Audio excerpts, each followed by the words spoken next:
1 million volumes by Rudolfo A. Anaya. 1 million volumes, a magic number. 1 million books to read, to look at, to hold in one's hands, to learn, to dream. I have always known there were at least 1 million stars. In the summer evenings when I was a child, we, all the children of the neighborhood, sat outside under the stars and listened to the stories of the old ones, los viejitos. The stories of the old people taught us to wonder and imagine. The adivinanzas induced the stirring of our first questioning, our early learning. I remember my grandfather raising his hand and pointing to the swirl of the Milky Way, which swept over me. Then he would whisper his favorite riddle. Hay un hombre con tanto dinero que no lo puedo contar, una mujer con una sabana tan grande que no la puede doblar. There is a man with so much money he cannot count it, a woman with a bedspread so large she cannot fold it. We knew the 1 million stars were the coins of the Lord, and the heavens were the bedspread of his mother, and in our minds the sky was 1 million miles wide, 100 million, infinite, stuff for the imagination. And what was more important, the teachings of the old ones made us see that we were bound to the infinity of that cosmic dance of life which swept over us. Their teachings created in us a thirst for knowledge. Can this library, with its 1 million volumes, bestow that same inspiration? I was fortunate to have had those old and wise viejitos as guides into the world of nature and knowledge. They taught me with their stories. They taught me the magic of words. Now, the words lie captured in ink, but the magic is still there. The power inherent in each volume. Now, with book in hand, we can participate in the wisdom of mankind. Each person moves from the innocence through the rites of passage into the knowledge of the world. And so I entered the world of school in search of the magic in the words. The sounds were no longer the soft sounds of Spanish, which my grandfather spoke. The words were in English, and with each new awareness came my first steps toward 1 million volumes. I, who was used to reading my oraciones in Espanol while I sat in the kitchen and answered the litany to the slap of my mother's tortillas, I now stumbled from sound to word to groups of words, head throbbing, painfully aware that each new sound took me deeper into the maze of the new language. Oh, how I clutched the hands of my new guides then. Learn, my mother encouraged me, learn. Be as wise as your grandfather. He could speak many languages. He could speak to the birds and the animals of the field. Yes, I remember the cuentos of my grandfather, the stories of the people. Words are a way, he said. They hold joy, and they are a deadly power if misused. I clung to each syllable which lisped from his tobacco-stained lips. This was the winter the snow came, he would say. It piled high, and we lost many sheep and cattle, and the trees groaned and broke with its weight. I looked across the llano and saw the raging blizzard, the awful destruction of that winter, which was embedded in our people's minds.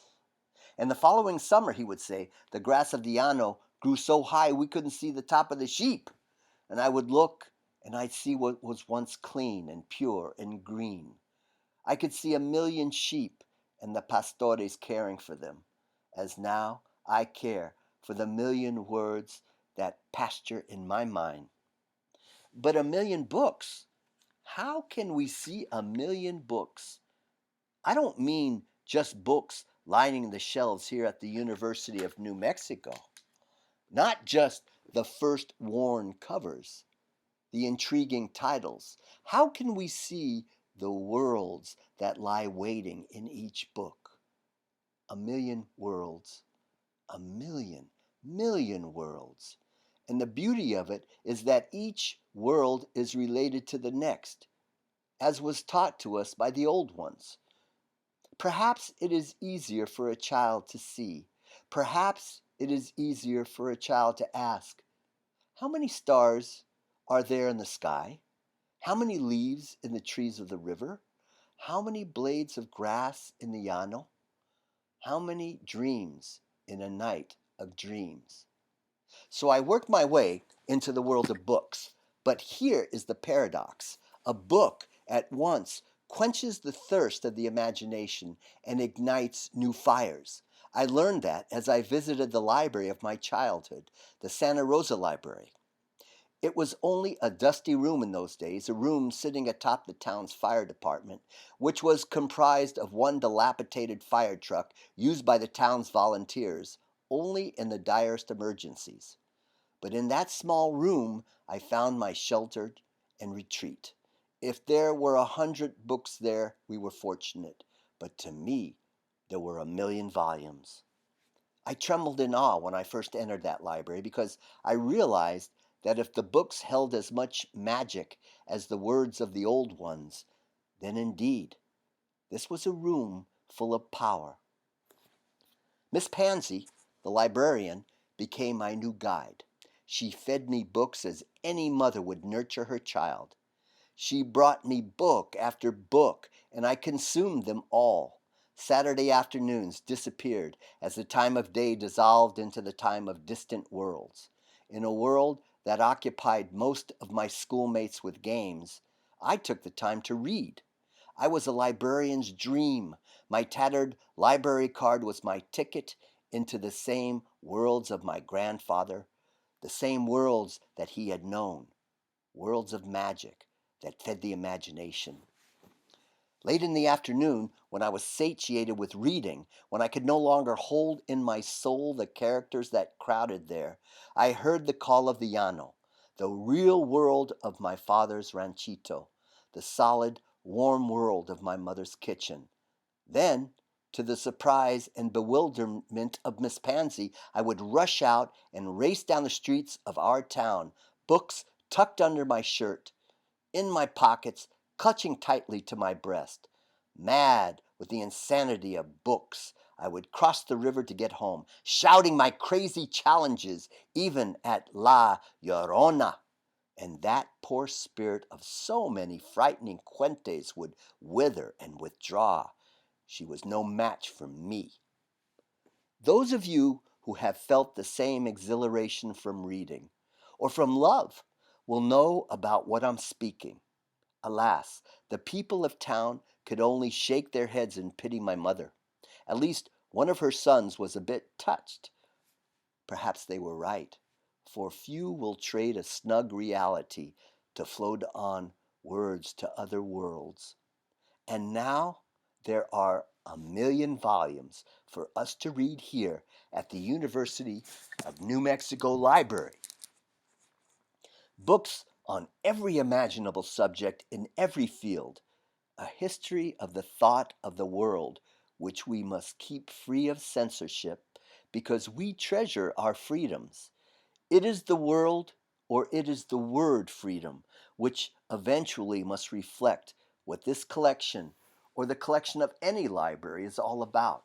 We know that as we preserve and use the literature of all cultures, we preserve and regenerate our own. The old ones knew and taught me this. They eagerly read the few newspapers that were available. They kept their diaries. They wrote decimas and cuentos, and they survived on their oral stories and traditions. Another time, another library, I entered Albuquerque High School Library, prepared to study because that's where we spend our study time, for better or for worse. I received my first contracts as a writer there. It was a place where budding lovers spent most of their time writing notes to each other. And when my friends who didn't have the gift of words found out I could turn a phrase, I quickly had all the business I could do. I wrote poetic love notes for a dime apiece, and thus worked my way through high school and there were fringe benefits because the young women knew very well who was writing the sweet words, and many a heart I was supposed to capture fell in love with me. And so, a library is also a place where love begins.